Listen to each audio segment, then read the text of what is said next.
اگر ہم سے ایسے گناہ سرزد ہو گئے ہیں، حضرت امیر علیہ الصلوۃ والسلام ہمیں اس کا حل بتا رہے ہیں، حضرت نے راہ دکھا دی ہے، یہ بڑے گناہوں کا کفارہ ہے۔ اعوذ باللہ السمیع العلیم من الشیطان الرجیم، بسم اللہ الرحمن الرحیم، الحمد للہ رب العالمین، والصلاة والسلام علی رسولہ الکریم و اہل بیتہ الطیبین الطاہرین، لا سیما بقیۃ اللہ فی الارضین ولعنۃ اللہ علی اعدائہم اجمعین۔ اما بعد، قال امیر المؤمنین علی بن ابی طالب علیہ الصلاۃ والسلام: من کفارات الذنوب العظام اغاثۃ الملہوف وتنفیس عن المکروب۔ حضرت امیر علیہ الصلاۃ والسلام ارشاد فرماتے ہیں کہ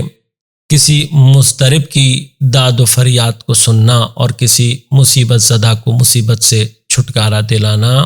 بڑے گناہوں کا کفارہ ہے۔ نہج البلاغہ اور حضرت امیر علیہ الصلاۃ والسلام کی خدمت میں 5 منٹ کے عنوان سے ہم آپ کی خدمت میں حاضر ہیں۔ مقصد یہ ہے کہ ہم اپنی زندگیوں میں نہج البلاغہ کے آثار کو اس طریقے سے عمل کی صورت میں لے کر آئیں کہ ہمارے کردار سے علوی خوشبو بلند ہو۔ انسان اپنی زندگی میں خصوصاً غیر معصوم، اس سے اس بات کی توقع ہے کہ بعض گناہ انجام پا جائیں گے، گرچہ انسان کی اگر تربیت اچھی ہو،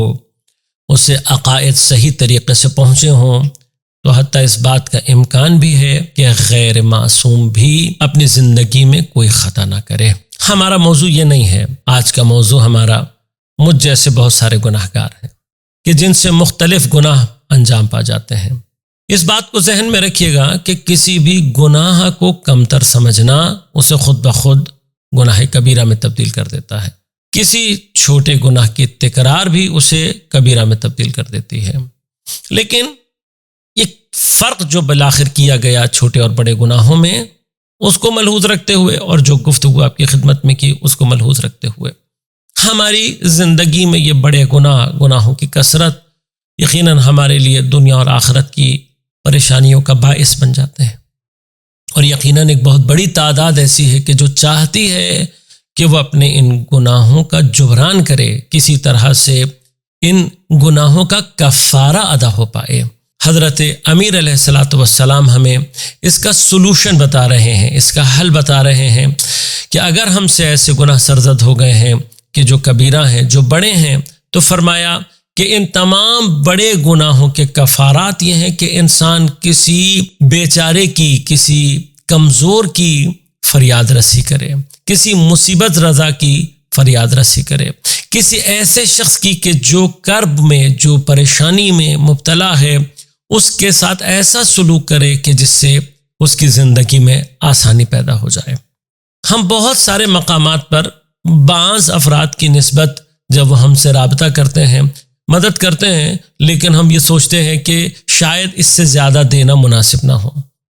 یقیناً وہ لوگ کہ جو پروفیشنل بیگنگ کرتے ہیں، پروفیشنل گداگر ہیں، ان کو یقیناً اس سے زیادہ نہیں دینا چاہیے۔ لیکن بعض اوقات ہماری زندگی میں ایسے افراد ہوتے ہیں کہ جو ہمیں معلوم ہوتا ہے کہ یہ مانگنے والے نہیں ہیں، یہ پروفیشنل گداگر نہیں ہیں، لیکن بیماری نے، ایکسیڈنٹ نے، کسی اور پریشانی نے، بینکرپسی، کوئی بھی مشکل ہو سکتی ہے جس کی وجہ سے وہ کل تک جو دینے والا تھا آج کسی بڑی مشکل کا شکار ہے۔ اس کے ساتھ کیا کیا جانا چاہیے؟ ایسے بعض افراد اگر واقعاً آپ کی نظر میں ہے اور آپ کی گنجائش ہے، تو ایسے افراد کو اتنا دینا کہ جس سے ان کی زندگی دوبارہ اپنے صحیح ٹریک پر چل پڑے، تنفیس یعنی اس کے لیے نفس، اس کے لیے سانس لینے کی گنجائش پیدا ہو جائے، وہ سکون کا سانس لے سکے۔ اغاثۃ الملہوف، مثلا کوئی شخص ایسی مشکل میں پھنسا ہوا ہے کہ جس سے نکلنے کا چارہ اس کے پاس نہیں ہے۔ بعض اوقات بعض لوگ مانگنے والے نہیں ہیں، لیکن کوئی بیماری ایسی آ جاتی ہے کہ جس کا خرچہ وہ اٹھا نہیں سکتے، خرچہ بڑا ہے، لیکن یہ پروفیشنل لوگ نہیں ہیں مانگنے والے، ان کا وہ بڑا خرچہ اٹھانا، اس شخص کو اس کیفیت سے باہر نکالنا، ایک ایسی پوزیشن میں لے کر آنا کہ جہاں وہ ریلیکس ہو جائے، ایک مومن کو ریلیکس کر دینا اپنی زندگی میں، واپس اس کی زندگی کو ٹریک پہ چڑھا دینا، یہ بڑے گناہوں کا کفارہ ہے۔ حضرت نے راہ دکھا دی ہے، اپنی زندگی میں نہج البلاغہ کو عملی قرار دیں۔ والسلام علیکم ورحمۃ اللہ وبرکاتہ۔